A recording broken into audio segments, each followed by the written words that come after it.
What's going on, everyone? Molly and I moved to Japan probably about 3 months ago, and we thought it'd be fun to kind of go through all the questions that family and friends had, condense them down into a couple of different categories, and just answer what I can, just kind of free flow with it and see how it goes.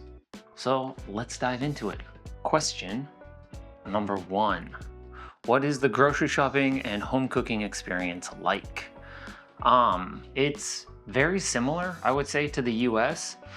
You've got grocery stores that are laid out almost the same, if just smaller than I would say your big like box stores. Obviously, there's different like items in there, and there's weird things like certain foods in the US that are pretty affordable are significantly more expensive here, and vice versa. Home cooking, I would say it's pretty much the same. But it's everything around the cooking that feels different. Like I like making a lot of Mexican food, and there's no jalapenos here at all. So that makes it a little bit difficult. So you almost have to make your own like spice mixes to make the foods that you would normally make back in the US. And you got things like your kitchen is going to be a lot smaller. So when you cook, you pretty much have to wash all your dishes immediately by hand. We're pretty lucky in that we actually have a dishwasher, but it is like a quarter the size of a standard US dishwasher. So you can put some plates and bowls in it and your silverware, but most of your bigger things you have to wash by hand. Baking things like bread or anything like that is much harder here. Like one of the things that we decided to do was get a microwave oven combo so that I could bake some things and we'd have a microwave all in one condensed package. But that also means my oven's only as big as a microwave. So it changes what you can make in it. Have any food cravings? Mexican food, for sure. Coming from Colorado, just good Mexican food is everywhere. You can find it in a taco shop in most cities, so it's really easy to find something good. And there is zero Mexican food here in Japan. We're just outside of Tokyo, and inside of Tokyo there's more, but then that's still like a trip into town to actually just get Mexican food. So it's a little bit harder to do, but yeah, like good like chips and salsa. That's not like ridiculously expensive is something that I crave. Number two, what's the dining out culture like? And what new drinks have you tried? Specifically talking about beer and other alcohols and stuff. Dining culture here in Saitama, just north of Tokyo, I would say the dining culture is definitely something you do on the weekends, and it's not like you go dining out every like on weekday nights. That doesn't seem to be as big of a thing here. But there's still a lot of like big restaurants, nice restaurants over by like the train station. And for anyone who hasn't been to Japan, the way things are kind of like broken out as far as like restaurants go is you've got like kind of like your bottom tier, which would be like eating at a konbini. And so it's like, yeah, it's like pretty good food, but it's really the best if you're in a rush or you're gonna go like eat out at a park with some friends. That's when I feel like convenient food really shines. But if you want something for really not that much more expensive, what you can do is you can find a mall, normally right outside of all like major train stations.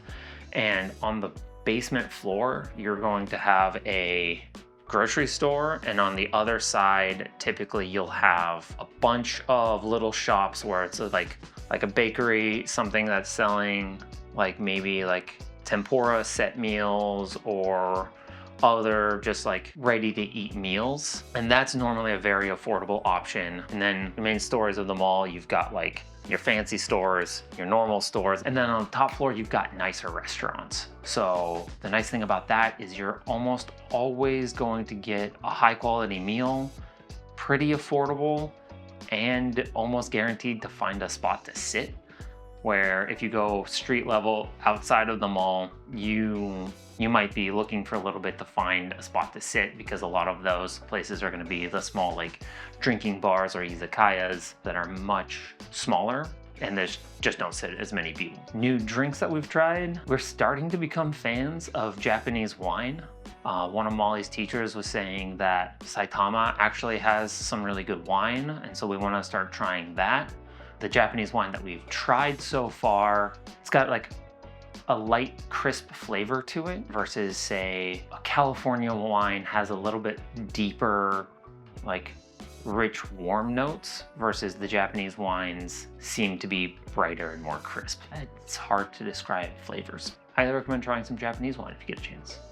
We've been a fan so far. And then things like craft beers. Recently they had a nationwide brewery festival, and that was really cool to go and try a bunch of different beers from all across the country. From what I've tried, I would say Japan specializes in like light, crisp flavors. If you want something like an intense West Coast IPA, not really something that they do well, but I would say a hazy IPA, they've got that on lock. They're really good at like hazy IPAs and that style of beer. And actually that kind of goes into how the wine works too. Very similar, just that citrusy, bright, crisp flavor. Next question. Have you made friends and built a community? Yes. It's almost not fair. Being Christian, it's pretty easy. You just find a church and go, and you almost immediately get plugged in with people and can start hanging out and talking with people. So for us, we pretty much made friends within 1 week just by going to church. We still want to do more things like do events with school where we can go meet more people in like cultural exchange events and things like that, but those don't happen all the time. So we're just kind of slowly working our way towards those things. But yeah, it's been nice to make some friends pretty quickly, hang out with some people. We got a chance to do a hanami, which would be like you go get some food, get some drinks, and go sit out underneath the sakura cherry blossoms and just have a good time with friends. That was great. Next up, how is language school going? What's the commute like? What's the curriculum like? Ooh, this is definitely the hardest part. The commute. We've got two options for the commute. It's either one, we walk 2 kilometers to get to a train station, to get shoved into a train, and then slowly shuffle into another train, and then things kind of relax and we take that to school. Or we take the bus, pay a little bit extra, potentially get shoved into the bus, and takes about the same amount of time to get to school, but the bus is easier to get a place where you can sit down and not get crushed. It would be much easier to have a car and drive to school, but it's not really a practical option right now. For daily life, car would be nice, but I'll get more into that later. School itself is much more intense than we expected it to be. I think we thought it was going to be something like where you go to school, you learn a lot of Japanese, you do some homework, and you still have some time and energy to like go explore, take photos, go hiking, things like that. But the school has been pretty intense and very exhausting.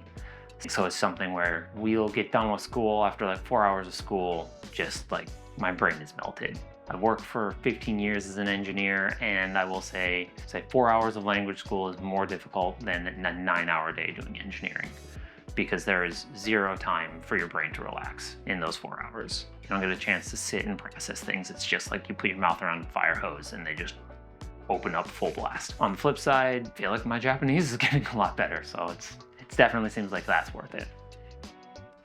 Next question. What's it like living here as an American? Any cultural shifts? Is there any pressure being a foreigner in Japan? Things like that. This is where I would say it's really complicated and there's a lot of nuance. You see things on the news or on like Instagram or whatever talking about like, oh, Japan hates foreigners and all of this stuff. And I would say that's obviously true to a certain extent, but it's not as big of a deal as I think people make it seem to be in real life. I'd say like talking with our neighbors, it's hard because we don't speak a lot of Japanese, and so there's definitely a communication barrier there. But I think they were more nervous that we wouldn't integrate into the community well, rather than, oh, these are some foreigners and we just don't like them. So I think once we kind of proved that like, no, we are respectful, we don't want to be a nuisance, that kind of stuff, I'd say those kind of cultural pressures I don't really feel. I think every now and then you're walking around, you're at a station or something, and you can tell someone just assumes that you're going to be a nuisance simply because you're a foreigner. And there's part of me that just feels like you go anywhere in the world and that's going to happen. Like there's going to be those kinds of people in the US to other Americans. So it doesn't really bother me that much. Any cultural rituals we've adopted or changed? I wouldn't say we've made any huge cultural shifts yet. at least in our own home, but definitely getting a little bit more used to like the bowing, or if like you want to get past, you kind of do like the knife hand to like get past people, because it's like the universal symbol of like, I want to go that way. And so you just sumimasen and just go through. Those kinds of things, we're starting to kind of pick up those mannerisms. We're getting a little bit better at reading the flow of people, like at the train station, to know like, if I like go here, I can kind of get in the flow and make things easier. I don't know. I'd say other like culture shock things are obviously not the things that you expect, or else it wouldn't be shock. So it wasn't shocking to us to know that in Japan you have a higher level of respect for the people around you, and you don't play your music too loud because it might be rude to your neighbor, even if you want to listen to it louder. That wasn't really a shock to us. The culture shock things that we weren't expecting were like the sheer amount of paperwork to do things. So like, say we wanted to do something like switch our phone numbers, we couldn't fill out some online documents to inform City Hall that our phone number's different to contact them. We'd have to physically go in, fill out the paperwork, hand it to the 3 different sections there, so that insurance, pension, and like residence departments in that one office all know. But it's not like you hand one piece of paperwork and that gets distributed to all the people in that same office who are literally working like back to back. You go to this one counter, turn in your paperwork, and then they give you stuff back, and then you take that to the next counter. They make a copy of the same paperwork, and then you get it back and you do it again. Those kinds of things are just like the amount of time that takes was not expected, versus like in the US, you just fill out a thing online and the DMV is like, okay, cool, go away. Or other things like you sign up for something, and then after you've already agreed to do the thing, you're told more information that might have made you not do that thing.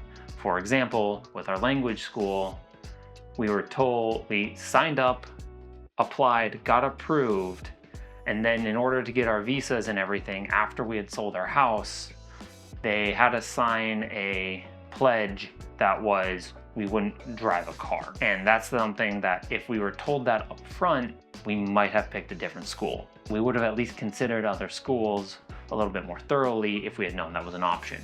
But we didn't until we had pretty much been forced into this situation. But talking with some friends, that's not uncommon. That actually has happened to them multiple times before in their own work situations. So it's just those kinds of cultural things that you don't expect but definitely happen. Next question is, how are you navigating daily logistics? Things like transportation, trash system, that kind of stuff. Transportation is pretty convenient. There's a bus stop maybe 5 minutes, maybe 3-5 minutes away from our house. So that's really nice. Or we can, without school backpacks and books, we can pretty easily walk to the train station and just go anywhere that we want. So that's actually really convenient. But it would be nicer to have a car for something like grocery shopping, because right now we shop at the grocery stores that are right next to the train station and then take a bus back with our groceries home. There's other grocery stores that we would go to with a car that are a little less expensive but less convenient to get to on foot. And so it's just like navigating those types of things, or wanting to go up into the mountains and kind of escape the city. It's just not convenient because you're talking about easily a 2-hour train ride, and if you miss a bus, you could be waiting another 90 minutes to get actually to the trailhead. So a car would make all of that much more convenient and take a 2-hour trip down to like a 45-minute trip. But for previously said reasons, we're debating if we want to get a car or not. If we stay here long term, we are 100% getting a car. There's no way that you couldn't. I think when you hear people say, oh, you don't need a car in Japan, it's more, you don't need a car in Tokyo or Osaka or any of the major metropolitan areas. And that's still only true in like the heart of those metropolitan areas and not in like the suburbs like where we're at. So a car or like a moped, something like that would be really convenient to have. Trash system is definitely more difficult. In the US, you pretty much throw anything that can be recycled into recyclables. Anything else just goes into the big giant bin and you're done. That's it. Like, super easy. Here, you split up your trash into burnable plastic bottle recyclables, other plastic recyclable, paper, glass, metal, and I'll just say other. And each of these need to be separated separately and taken out. Some go together on different days. Burnable goes by itself like twice a week. It's a whole system, and every city has it different. Every different wards in different cities might have it different. It's just a whole nuanced system. So one of the biggest things to be like, if you want to impress your Japanese neighbors, don't have any of your trash get rejected within the first 2 weeks.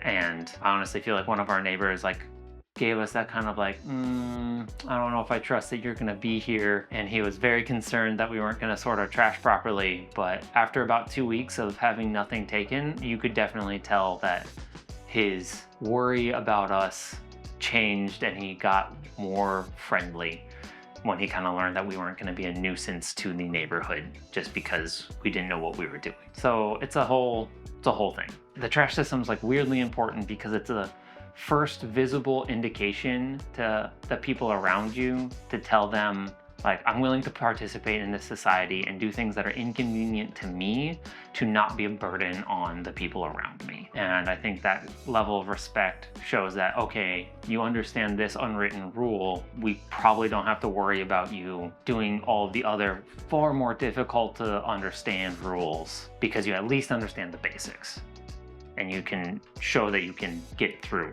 the basics. Next question. What is the weather, nature, and wildlife like? So far, the weather has been really nice, but summer is starting. We moved here in April, right at the kind of the tail end of the sakura season, spring season, and the weather was beautiful. All of the sakura trees were in like full bloom. It was like slightly chilly, but like that really like refreshing kind of cold. That ended and went straight into the rainy season, and talking with some friends, this rainy season hasn't been that bad. There's been a lot of rain, but that means that the temperatures have been a lot cooler. And so if it gets like really humid, it's not hot and humid, but I'd say probably this week, summer seems like it's starting, at least looking at the temperatures, because we're going up from it being about 77 degrees Fahrenheit, and it's gonna get up into like the 90s or 100s. And in August, it's supposed to be average around 100 in Saitama and be something like 90% humidity. So you're talking like in America, you're talking like deep south or like Missouri, that kind of just hot, muggy weather. So we'll see what that's like. Everybody that we talk to says like in the summer, that's when you go up into the mountains and just escape the heat, or you go out to the beach and that kind of thing just to get away from the heat, or you just stay inside and don't do anything. Wildlife, we haven't really seen too much yet. We haven't had a chance to go exploring a lot in nature, so we've seen some like weird looking bugs and stuff like that, and I'll see if I can find some photos, but I wouldn't say we haven't seen too much. It's like, you know, you got your crows and other like random like city birds. Not too much wildlife yet. Flowers and stuff, there's just a gorgeous flower around every corner. Molly is definitely becoming a flower otaku, and she will stop and take a photo of flowers daily. Plants definitely thrive here versus the desert of Colorado. Do people have pets and plants and things like that?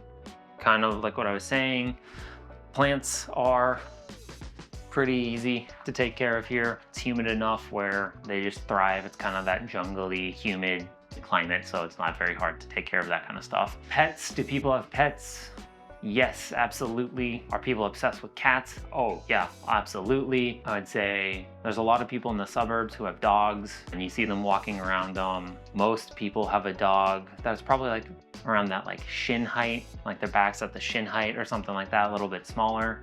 But our neighbor has a dog that is a Saint Bernard, and it's a horse, it's not a dog. The thing is huge. It's almost as heavy as I am, and probably if it was standing on its hind legs would be as tall as me.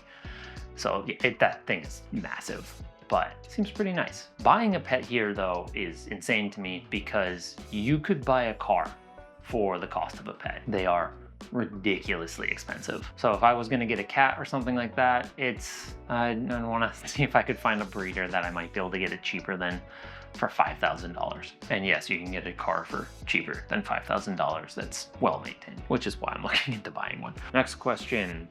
What do you do in your free time and how much have you explored? Free time. None.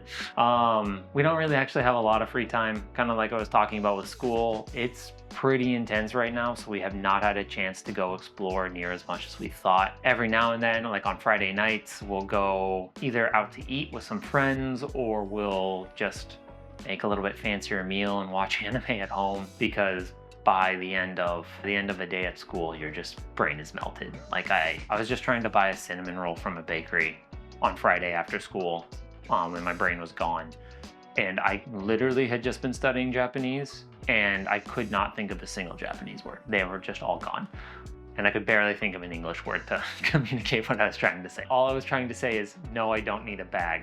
And it didn't go well. I got through it, but it didn't go well. So we don't have that much free time. During Golden Week, which is like early May, Golden Week, which is like early May, we went up to Utsunomiya, which is maybe hour and a half north of Tokyo, and explored around there. And I'm working on a video, hopefully for this channel, to post on just kind of that experience.